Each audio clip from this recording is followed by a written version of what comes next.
लेकिन हिंदू संतों ने कहा है कि हिंदुओं को एक होना होगा। सुनिए स्वामी दीपांकर क्या कह रहे हैं। आप लोग कहते हैं ना कि हिंदू बटा हुआ है, हिंदू बटा हुआ नहीं, शैतान की तरह बटा हुआ है ये हिंदुस्तान। अब दर्शकों मैं आपको बताता हूं, जिहादियों को सबक सिखाने के लिए नागा साधु भी मैदान में आ गए। नागा साधु पर रहिएगा, नागा साधुओं ने आज संदेश दे दिया है। संदेश दे दिया दर्शक, ये आप देख रहे हैं, नागा साधुओं की संख्या करोड़ों में। नागा साधुओं ने कहा है कि अगर हमें धर्मादेश मिला तो हम इन जिहादियों को खत्म करेंगे, फिर चाहे वो बंगाल में हो, बांग्लादेश में हो, श्रीलंका में हो या किसी और मुल्क में। सुनिए ना, हम लोग भी नागा बाबा तैयार है। जिस टाइम हम लोग का गुरु पीर का कोई आदेश आएगा, बांग्लादेश क्या, नेपाल क्या, श्रीलंका क्या, हम लोग सब घेर लेंगे। ये भी बात है। हम लोग साधन भजन जब तब करते हैं, पहाड़ में जंगल में प्रवेश करें। फिर जिस टाइम माँ के ऊपर, धरती माँ के ऊपर, सनातनी के ऊपर कुछ हानि आएगा, उस टाइम नागा बाबा लोग कोई देश मानेगा नहीं। आप सब एक करोड़ नागा जाके उन लोग को बराबर उसको शास्ति देगा।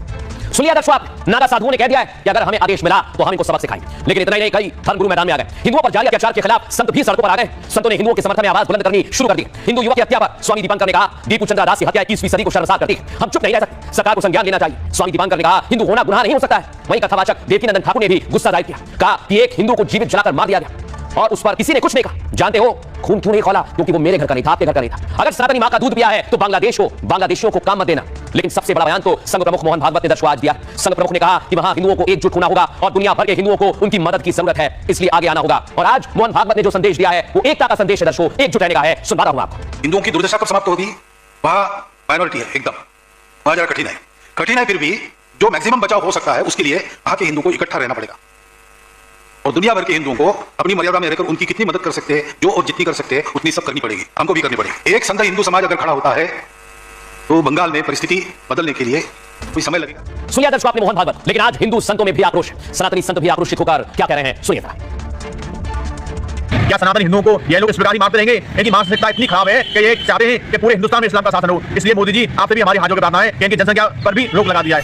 आखिर कब तक हम सब मौन बैठे रहेंगे? आज ध्यान रखना, जो आज घटना घटित हुई वही हर हिंदू के साथ हो सकता है। इसलिए मेरे भाइयों एक हो जाइए और इन कट्टरपंथियों को जवाब देना है अगर आपको, तो आप सबको एक होना पड़ेगा। कब्रिस्तान और काले खाने होते हैं, अधिक से अधिक हिंदुओं की दुश्मनी है, जिन्हें चंदन चोटी टीका देखते हैं वो काट डालते हैं फरसा लेके। ये प्रवेश पत्र है और अन्य लोगों के लिए कि अगर आप विधर्मियों विपक्षियों में फंस गएंगे तो वो इसी प्रकार घसीट घसीट के मारेंगे। सावधान हो जाओ, सजग हो जाओ।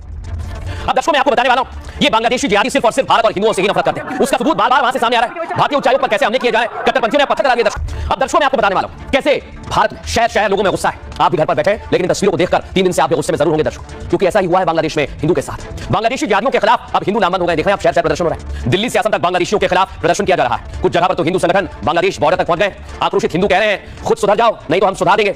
वहीं भारत में मौजूद बांग्लादेशी उच्चायोग के बाहर भी जमकर प्रदर्शन हुआ है दर्शकों। दरअसल कट्टरपंथियों ने सबसे पहले भारतीय उच्चायोग को ही टारगेट किया था, हमने आपको दिखाया। ढाका में भारतीय उच्चायोग पर पत्थर फेंके गए, भीड़ ने वहां पर पूरा घेराव कर दिया है, जिसके जवाब में अब हिंदू संगठन बांग्लादेशी उच्चायोग को घेर रहे हैं। हालांकि हिंदुओं पर क्रूरता के खिलाफ भारत ने तीखी प्रतिक्रिया भी दी है। आपको जानकारी दे दें, भारत ने कहा है बर्बरता के खिलाफ सख्त कार्रवाई सुनिश्चित की जाए, हत्यारे न्याय के कटघरे में खड़े